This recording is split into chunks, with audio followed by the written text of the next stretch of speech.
ایک ماہ قبل لڑکی کی آواز پر ٹھٹہ سے کشمور جا کر ڈاکوؤں کے ہاتھوں اغوا ہونے والے نوجوان عرفان مسیح کی بازیابی کے لیے لگائے گئے بھوک ہڑتال کیمپ کے 5ویں دن سابق وزیر اعظم پاکستان شہید ذوالفقار علی بھٹو کے پوتے اور میر مرتضیٰ بھٹو کے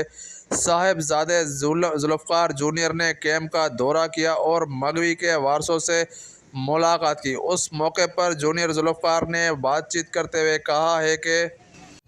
ہمارے لا اینڈ آرڈر سچویشن بالکل تباہ ہو چکا ہے، سمندر سے کشمیر اور پنجاب کے بارڈر تک۔ پہلے ہم سمجھ رہے تھے کہ یہ مسئلہ اتر سندھ کے کچے کا مسئلہ تھا، اب ہم دیکھ رہے ہیں کہ ٹھٹہ سے لوگ گواہ ہو رہے ہیں، کراچی سے لوگ گواہ ہو رہے ہیں، ملیر سے لوگ گواہ ہو رہے ہیں، بدین سے بھی لوگ گواہ ہو رہے ہیں، اور نہ صرف مائنورٹیز، سب مسلمان بھی، کرسچن بھی، ہندو بھی، مگر خاص طور پر جو مظلوم لوگ ہیں،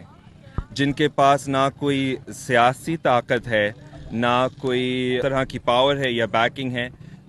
they are being kidnapped the most۔ اور یہ ایک ظلم ہے اور یہ ایک embarrassment بھی ہے سندھ کے لیے، ہمارے لا انفورسمنٹ ایجنسیز کے لیے۔ اور میں یہ کہتا ہوں کہ اگر ہمیں پتہ ہے کہ دھاریل اور ڈاکو کون ہیں، اور اگر ہمیں پتہ ہے کہ کون ان کو قدر دے رہے ہیں، اور اگر ہمیں پتہ ہے کہ ان کی لوکیشن کدھر ہے، اور اگر ہمیں پتہ ہے کہ یہ لوگ کہاں پر ہے، یہ ایک بڑا ایشو کیوں نہیں بنا رہے کہ ان لوگوں کو بلاؤ، جو دھاریل ہے ان کو بلاؤ، ان سے پوچھیں کہ تم کیوں کر رہے ہو، صرف پیسے کی وجہ سے یا اس کے پیچھے کوئی اور چیز؟